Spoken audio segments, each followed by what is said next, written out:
All right, so here we are back discussing Joseph's life. Thankfully, with the righteousness that exists in his life, there's actually a lot said in the narrative of Genesis concerning Joseph. He's kind of the character we've been waiting on because we've dealt with so many people who have been rough and made mistakes. And you get to Joseph's life, and he's presented in many ways as perfect. Yeah. We realize he's not, but he's presented in many ways as that. So, Tim's glad to have you with us. You Thanks. weren't with us for the first two discussions, but I know you were in heart and been able to Absolutely. listen and kind of see where we are. So that's good. Last time we talked, we were in verse 23 of chapter 40 in Genesis, and really just looking at how Joseph's life.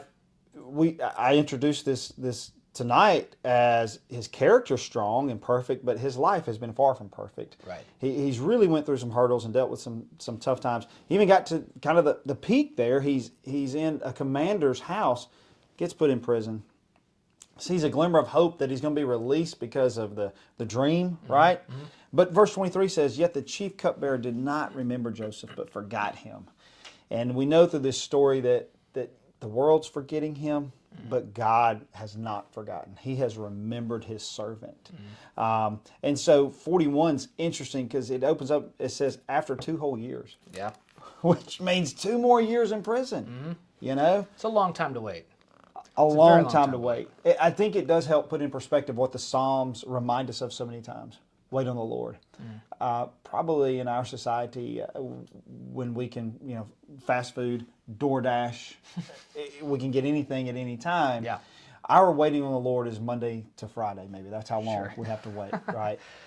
But could you imagine the waiting process he has to do here? Oh, yeah, and then what we're seeing with Jacob is this kind of unbelievable patience with what must feel like just total rejection over and over, right? You're right. Yeah, Joseph has to feel somewhat rejected. Oh, for sure. Well, he got sold into slavery by his brothers in the first place. So there's forgotten by your family. Not just forgotten, but intentionally pushed out by your family. And now, after serving his master so well, rejected by his master, unfairly so, on false grounds. And now, after he helps a guy out in prison, forgotten then as well. Yes. There's sort of this constant rejection that Joseph seems to face that I suppose we take for granted how difficult that must have been, especially in the face of not just being rejected, but being forgotten, right? That's a big fear a lot of us have a lot of times. Sometimes we're willing to do toxic things in order to just get the attention from it. The attention, to be remembered, to be friends, to fit in. Right. And here he's anything but fitting in. And, later on, Jesus warns about that. They rejected me, so if you're Christ-like, they're going to reject you as well. So I think this is probably a place that we need to become more comfortable living in if we're going to be faithful, if we're going to be the people that God's called us to be. Way more, for sure. And you see, luckily, that patience pay off, right? Oh, it pays off. And so the dreams are introduced really with him having those dreams. And, of course, through those dreams and some of the reaction of those dreams, his brothers despise him.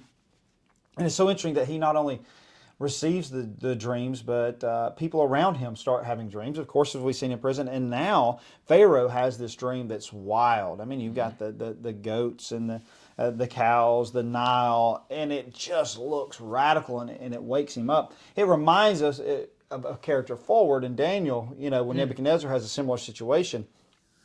So finally, they look and they're like, I think, Joseph, there's a guy in prison who can help. And this is verse 25. Joseph now gets to get introduced to Pharaoh, who's struggling with these dreams. In verse 25, then Joseph said to Pharaoh, the dreams of Pharaoh are one. God has revealed to Pharaoh what he's about to do. This is a time where, you just talked about this, he's been rejected. Man has thrown him under the bus. And this is a time to elevate and say, Joseph has arrived. Right. And therefore, what he says here is odd. It seems almost dangerous in a way to present your God to the guy who's supposed to be in tune with the Egyptian gods, right? Correct. So it's the attention should be on me, right? If I'm the worldly person, he's not. He deflects the attention and the credit, puts it on God, and then, as you pointed out, that's really a dangerous person to put the credit on because he most likely said Yahweh. Oh, almost certainly, yeah. And so as we have that. I'm talking about the Hebrew God. Yeah. And as you've said, the Pharaoh in many ways looked at himself as somewhat of a God. but then also believed in this multiple God arena and life. But he really talks about the oneness when he says your dream are one. Like, I know you've had two dreams and they're different stories, but they're really one. They're pointing towards one message that God wants you to understand, which is really the Bible. Really, that's the way God works, right? I've got sure. 66 books. Exactly. Things seem to all kind of point back the same direction. Yeah, but God's got one message.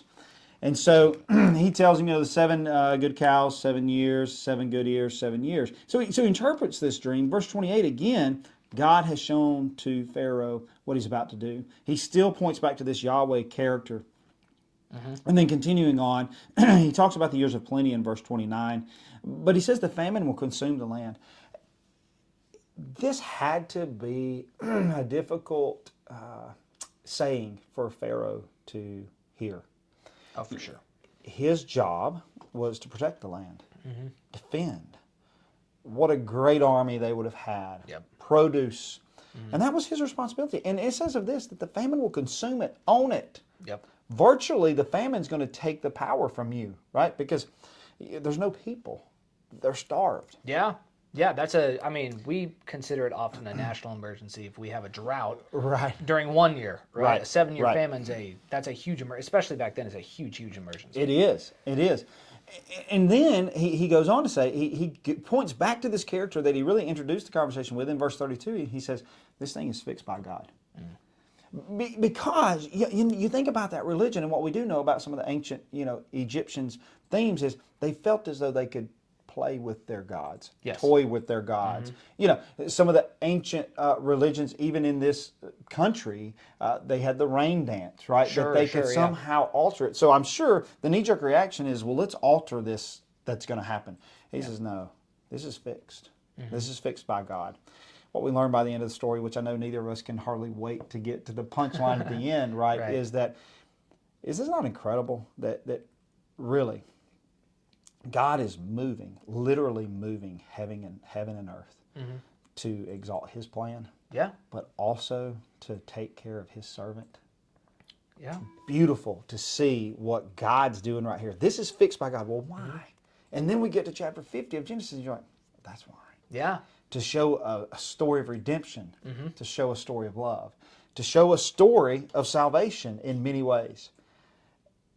And what does Jesus say? Heaven and earth passed away. Yeah. And that's what God did to, again, bring us this ultimate plan of salvation, redemption, and love. And so I just think it's incredible how Joseph must have spoken this in such a way that Pharaoh said, if you say it's fixed, it's fixed. Yeah. Well, the thing about Joseph that's kind of what would have been mind-boggling to see here is he's the only guy who sees the events that are going on with that kind of perspective. How can the tragedy of a 7-year, world-ending famine be for anything but something terrible, right? And Joseph is the one who is able to take the perspective and not just try to dodge every problem, but knows that God is directing them to face it, right? And he knows how. Yeah, and so he interprets the dream, and then I also like verse 34, and we don't have to read all of that through 34 through 36, but he says, let Pharaoh proceed to appoint overseers. And he has a plan. So you can tell this is God inspired. That not only have I interpreted the dream, which that's got to be wild to have somebody interpret that for you, but then he says, there's a huge problem, and I have a plan to fix it. And so this proposal, verse 37, pleased Pharaoh and all of his servants. And Pharaoh said to his servants, can we find a man like this in whom the Spirit is the Spirit of God? And you look at the translation, there's a chance he said the Spirit of the gods, but the translators have it rendered here in English, the Spirit of God. I like to think that's probably who he was talking about because that's who was introduced to him to start this conversation. But nonetheless, he says in verse 39, then Pharaoh said to Joseph, since God has shown to you all this, there's none so discerning and wise as you. And you look at when Paul would write and he would say, act wise, walk wise. Peter, when he would talk about the salvation that he offered there in Acts chapter 2, he'd say, save yourselves from this wicked and perverse generation. Set yourself out. Yep. You see here, that's exactly what he's recognized for is his wisdom. And I think that how much credit and credibility could he have lost if he had acted and talked just like everybody else that Pharaoh had ever been introduced to, right? Oh, yeah. But because he speaks so differently, confident in his God, he's perceived as wise and one whom he'll accept advice from. And we can take a lesson from that and understand that if we'll guard our language and have this language and have this God-focused language about ourselves, people will see it as not only wise, but then they can take information from us. And that's ultimately what we want them to do, is take the message that we have concerning salvation. We want them to hear that message from us. But we're going to win them with a speech that is different. Yeah. Well, it's sort of carrying the kind of joy and peace and assurance that all the apostles and Jesus all talk about. That clearly, it doesn't signify that we're walking around better than them or like all the answers, but it does signify you're onto something different, right? Right. And we see that in Joseph. We see a great example because he's humble about it, but he's clearly standing apart. Very humble, and Pharaoh had to notice that, because you have to know Pharaoh looked and said, "I'd have done that differently." Yeah. I would have. Sure. I mean, why are you pointing the light on Jehovah when you could point it on yourself? So the end of this, concerning the relationship that Pharaoh and Joseph will now have, is he says at the end there of verse 40 is, "Only as regards to the throne will I be greater than you." So interesting that Joseph's been here before, because as he has that conversation with Potiphar's wife, there's nothing out of my control, nothing out of my power, except you. And so he's been exalted. He's been trusted in this manner before. That speaks to the character, the righteousness of Joseph, that so many people now have been willing to trust him. Oh, yeah. And put him very high on this. And so he has an extreme amount of authority. He has the answer for the famine. Most people listening probably know how that worked out. Sure. So the famine, here's the part that I think probably in Bible class when I was growing up, the part I didn't understand is it wasn't just a Egypt famine. Yeah. This was an extremely regional place, most likely impacting that hemisphere of the world. Yeah. Famine concerning, right? And so it goes even as far as back in the homeland where he'd been sold from. His dad and his brothers are there, starving as well. Yeah. And word gets around that Egypt knew about this before it happened, and they somehow have these grains. And I just find it interesting concerning what we know about the cross, that this solution that was here was not just for a select few of people, but this solution that was there was to impact the world as they knew. And you fast forward to salvation, for God so loved the world. Yeah. And so this could have been, there weren't just provisions here exclusively for Egypt. It was for the world. And so the world was coming to Egypt because of Joseph, and they were getting that. And so now his family gets there, and it's an extremely interesting place to be. Could you imagine standing before, with goods and provisions, the ones who sold you? Oh, man. The ones who despised you. It's a turn of the tables, for sure. And so you want to talk about getting some insight into somebody's character. Joseph does play some games with his brothers, but they're more to have a better understanding of them, and less about frustrating them. Exactly. That's what it seems to me, is that he really wants to see if his brothers have changed at all. It almost seems, because of course, he has a whole back and forth with them, right. But he ends up putting them to the test by putting his little brother in a tricky situation politically to see if they'll stand up for him, and they do. Right. Which previously, those younger brothers didn't get stuck up for, right? Yeah, they did quite the opposite. They were despised. Yeah. Well, and you see it even impact him. There's one, and I lost the verse where it is, but there's one point where he has to get up and wash his face because he's starting to cry. He does. So finally when he sees Benjamin, when he finally sees Benjamin, I think it starts to just really get to Joseph. And so that's in chapter 43. Yes, yeah. And he sees him. Verse 29 of chapter 43 in Genesis, and he lifted up his eyes and saw his brother Benjamin and his mother's son, and said, "Is this your youngest brother of whom you spoke to me? God be gracious to you, my son." Probably blowing his cover a little bit, had they not been so scared. Because that, again, was most likely the Yahweh. Yeah. But they didn't catch that. And then Joseph hurried out, for his compassion grew warm for his brother, and he sought a place to weep. Entered his chamber, wept there. Then he had to wash his face, come out, controlling himself, and he served the food. And of course, he serves Benjamin more, which was much like what they had seen back when Joseph was a young man, Yeah. where the father always gave more and gave more love, gave this, and it created envy. But here, it's even verse 34 of chapter 43 says even 5 times is more. And so it's seeing, how will you respond now? Yeah. And then, of course, puts a crime against them with the silver cup there. Judah comes to the rescue and really lays out for Joseph, like, hey, he says my father, but what he means is our father. Right, And that's how right. Joseph hears it, is it's our father will Yeah. be grieved. And so it's a great place. And it's interesting that now he comes and Joseph finally has to, out of compassion and love, reveal who he is. Yeah. And these brothers are still feeling extreme guilt about the situation, as they should, right? And you just think about it. What's interesting is, by the time we get to chapter 50, this is after they've been in the land, they've eaten the meal, and they've done the different things. They've been there for quite some time. They've been there long enough to even where now chapter 50 actually records the death of Jacob for us, right? And so I think this gives us insight into sin and the guilt of sin.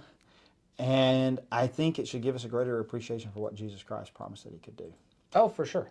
Because Joseph had already told them previously, in previous chapters, in many ways, let there be nothing between us. But they walked around with families, now grown men, still feeling the guilt of what they had done as younger men. Yeah. So it teaches us the consciousness and how clean our conscience can be in Christ Jesus. Another kind of bad side of sin is it teaches us how long some of these young, stupid decisions can stick with you too. Sure, yeah. Yeah, well, so often the consequences we face with those aren't just what the external dominoes are. A lot of times it's how we end up almost not being able to help ourselves, but punish ourselves for it, yeah. And you see that with them. We're in a society where it says, sow your wild oats, your young oats, and do this.